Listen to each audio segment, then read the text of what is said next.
By a bent line, by a straight line, by a crooked line. The Crooked Path, a podcast for modern cunning folk with Peter Pagan.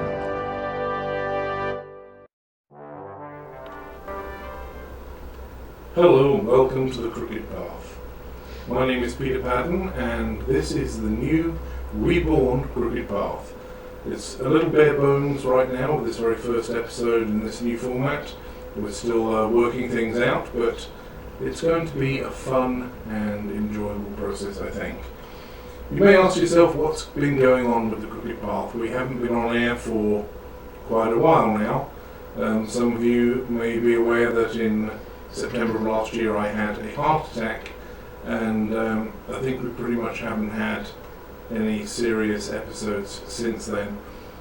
Mainly because I've been recovering and going through lots of interesting life changes, not least of which given up the day job, and we are now full-time publishers, authors and arts and crafts people, my wife and I, and we're loving the change of pace. But one of the things that I wanted to make a point of doing was getting the Crooked Path back up and about, because I've missed doing it, and I know that some of you at least have missed listening to it. From now on we're going to do our best to bring shows to you weekly like we used to, but it's going to be in the video format. For those of you who enjoyed listening to us through iTunes, we are going to do an audio version as well. Basically, we're broadcasting live through Ustream today and on the khex.com website, and the video will be available through the regular podcast site, crookedpath.org, and we will also make available the audio by itself for those who prefer that format. And hopefully we will have a lot of fun in the process.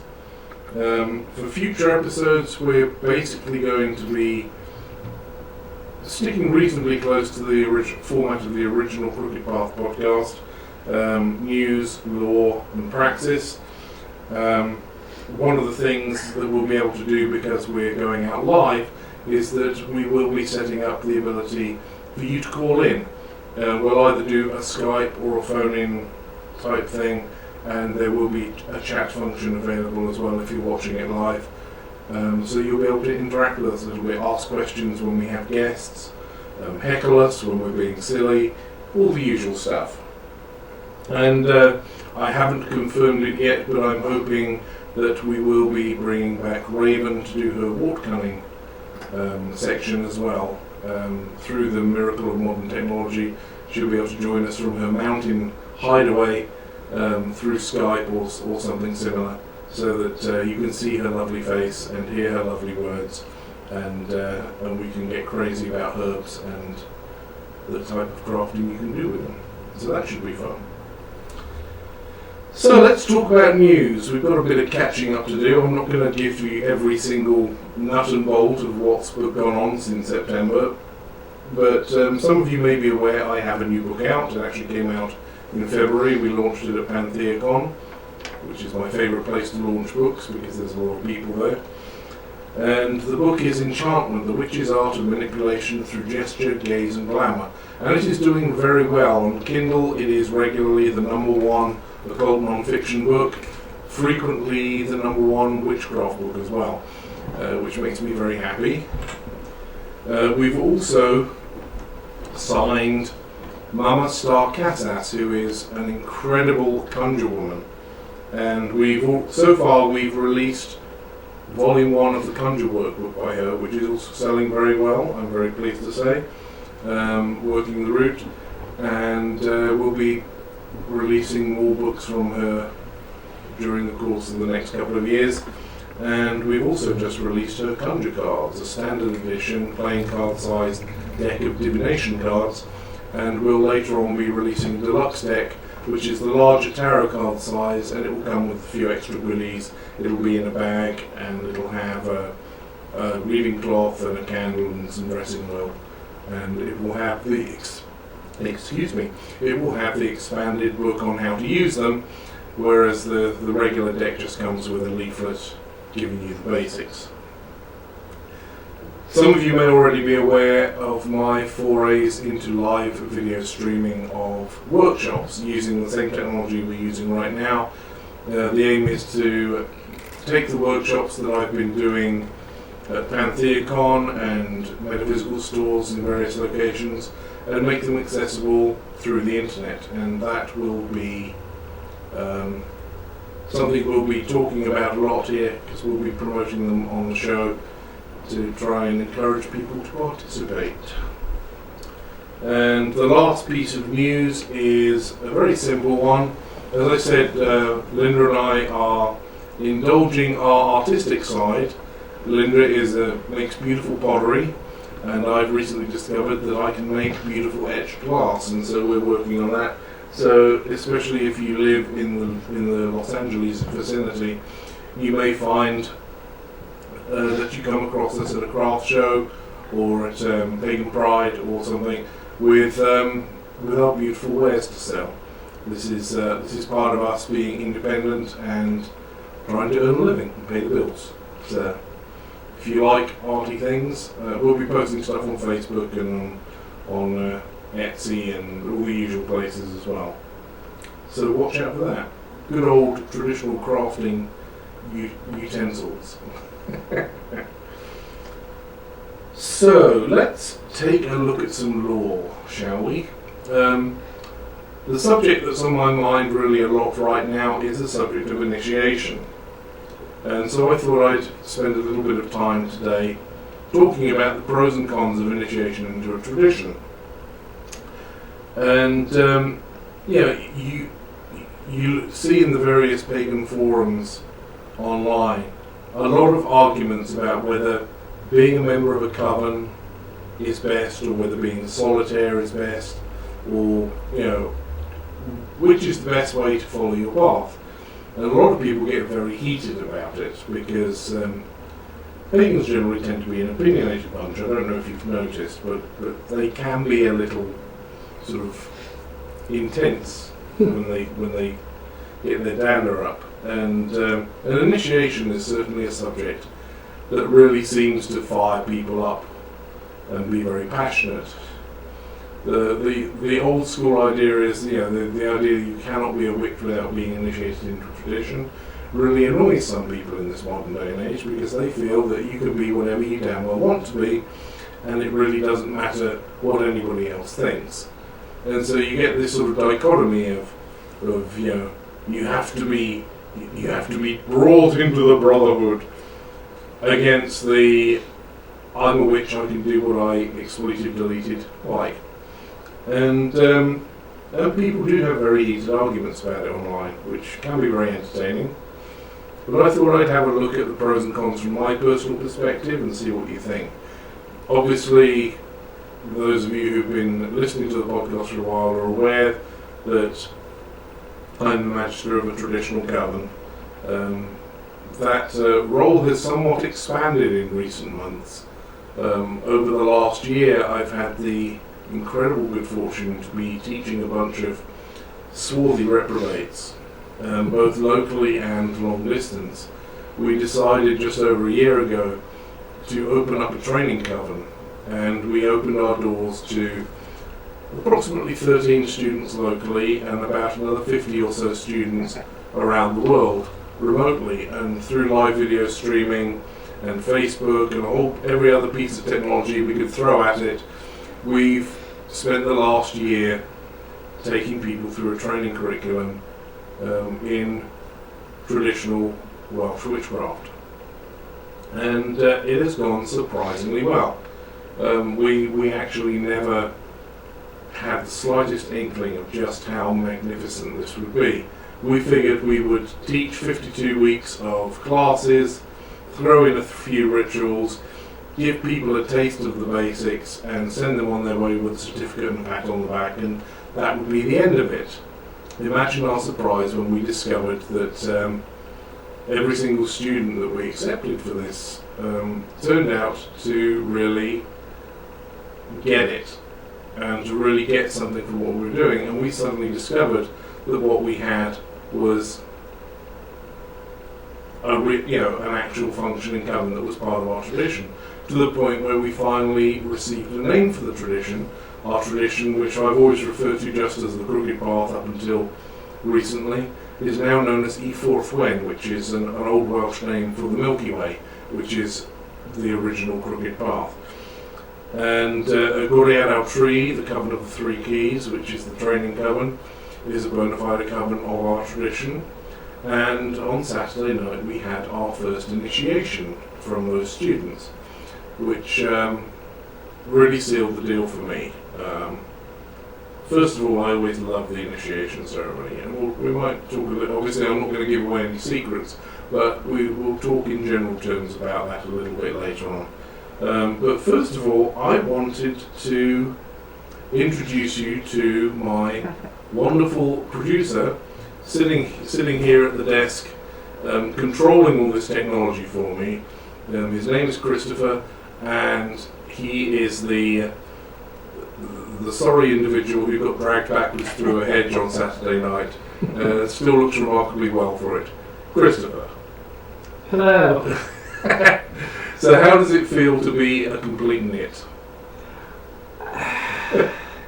I'm still a little bit about the whole thing, but it feels good. It feels really good. Yeah, so if you suddenly get a soap opera coming on, it's his fault. Exactly right. Just going back and forth between me and you is a dexterous feat over here. Uh-huh. Yes, he's very good with his fingers. Just throw that in there. So you actually worked solitary for a little while before you got press-ganged into our little troupe. Mm-hmm. So initiation is obviously many things. It's a rite of passage into a family. Mm-hmm. It's a gateway. It's an opening up. It's a beginning. But at its simplest level, it's becoming part of the tradition. Mm-hmm. Obviously, it's still pretty fresh. The paint's still wet on you. Mm-hmm. But you've had a year now of working with a training coven. Mm-hmm. What would you say the differences are between when you work solo and now when you have a bunch of strange people surrounding you? Well, right. As you said, about 6 years ago, I started practicing as a solitary. And, as so many do, I was using one of the well-known author's books, a very well-respected, well-known author, and I went through his curriculum, and at the end of that year and a day, I did my self-initiation ritual. And at that time, for me, that was a very meaningful thing. The years progressed, and I saw myself putting my practice up and down and up and down. There was no constant to it. I would go through periods of time in which I was very active with my own personal practice, and then periods of time in which I wasn't at all.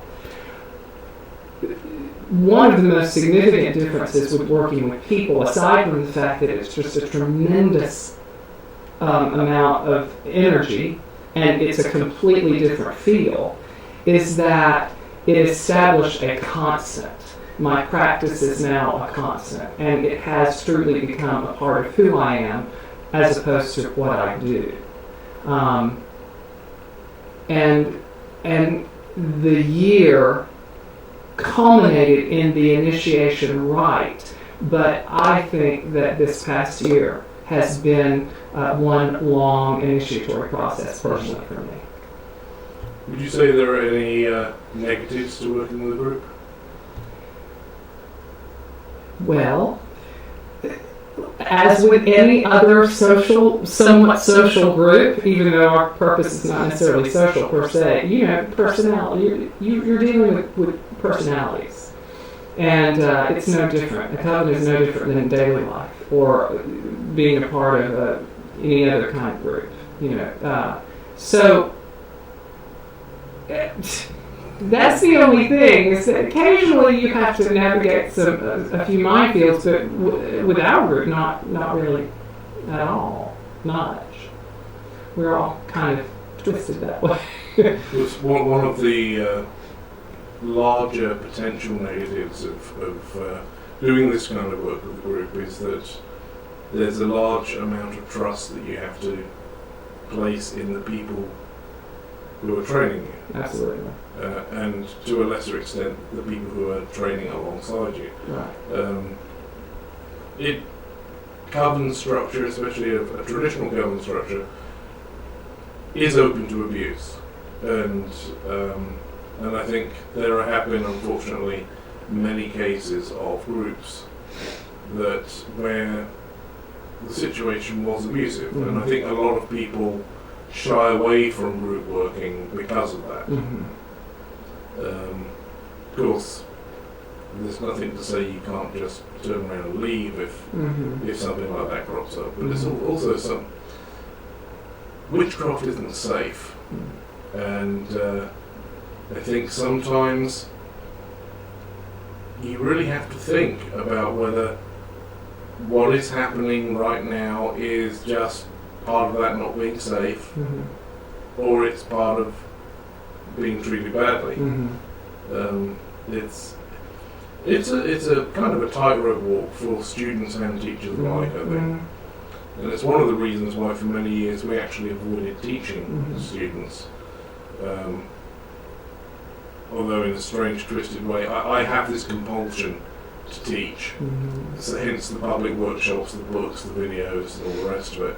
That was my way of getting around, of trying to avoid actually having students seeking initiation. But eventually we jumped in the deep end, and look what happened, now we're stuck with you.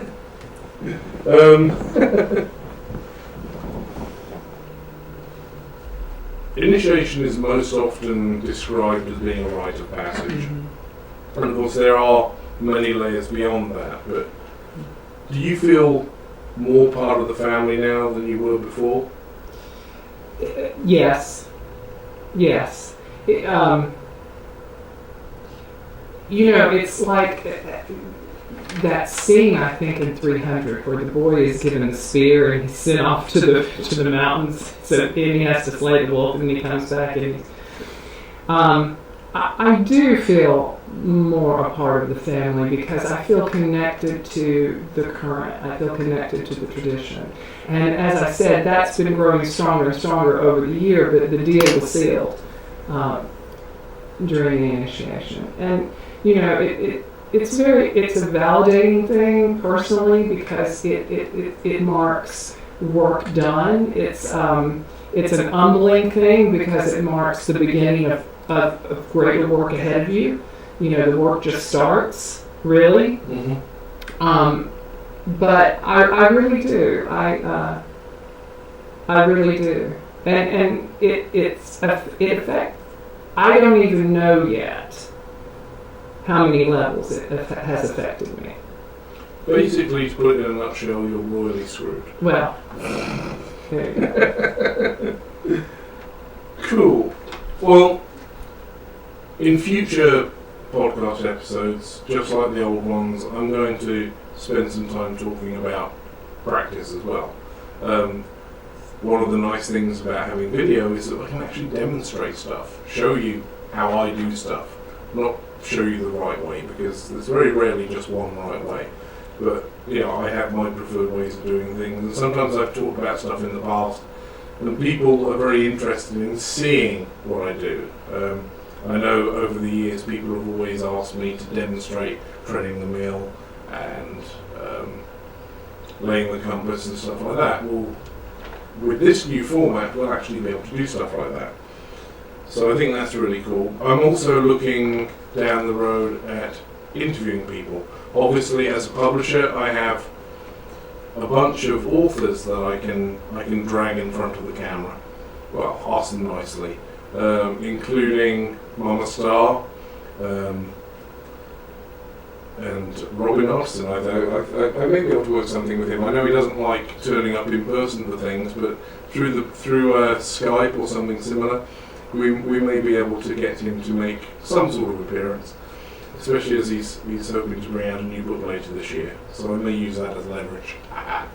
And of course we have a bunch of other authors, from Anne Finnan from the Planetary Volcane through Veronica Kummer with her Soviet Act books, and also some of our fiction authors, S.P. Hendrick with her Sacred King cycle, the Glastonbury Chronicles, and D.A. Roberts with his wonderful zombie novel, which is doing so well, and so I think we can get some interesting interviews from some of the authors, and also there's other people. There are a lot of people in our local vicinity who've been around for a while, such as Anne Day Finnan. Dave Finnan has circled with and annoyed the hell out of pretty much anyone who was anybody in the pagan community since it began in America. And then further afield, we've got people like Orion Foxwood and Chris Penzak, who I'm sure I can bribe to join us via Skype or something similar. I'm actually talking with them to see if I can get them to do live streaming workshops, just like the ones I'm doing, well, their own subjects obviously, to make their teaching more accessible as well.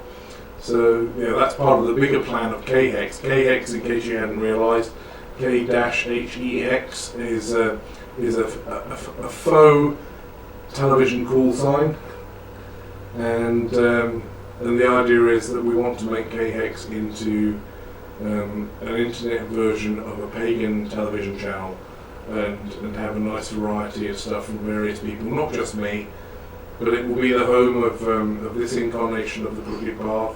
It'll be the home of my workshops, and hopefully the workshops of several other prominent people as well as we move forward. So keep watching, and keep your eye on the Facebook page and anywhere else where we might post information. And don't forget to send in your suggestions through the Facebook page, especially.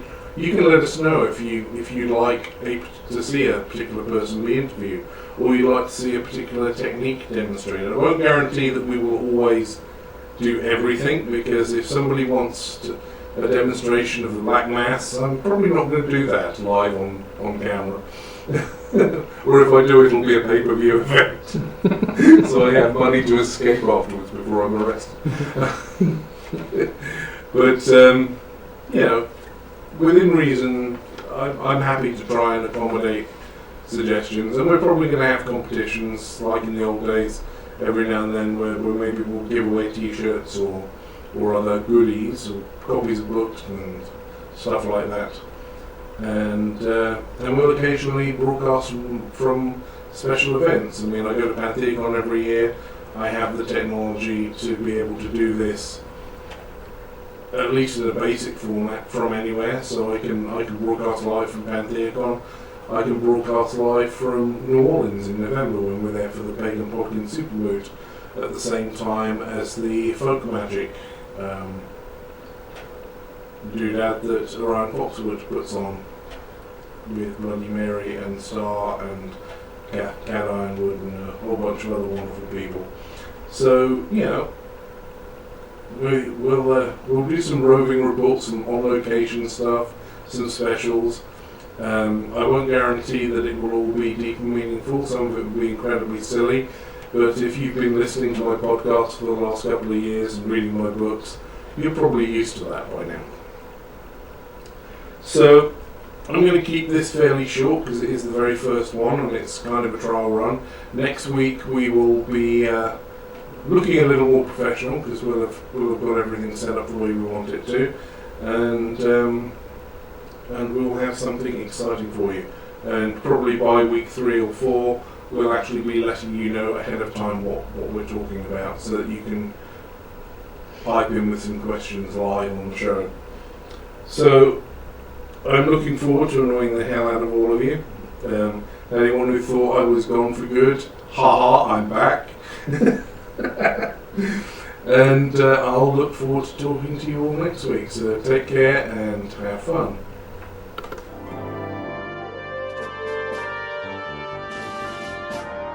By a bent line, by a straight line, by a crooked line.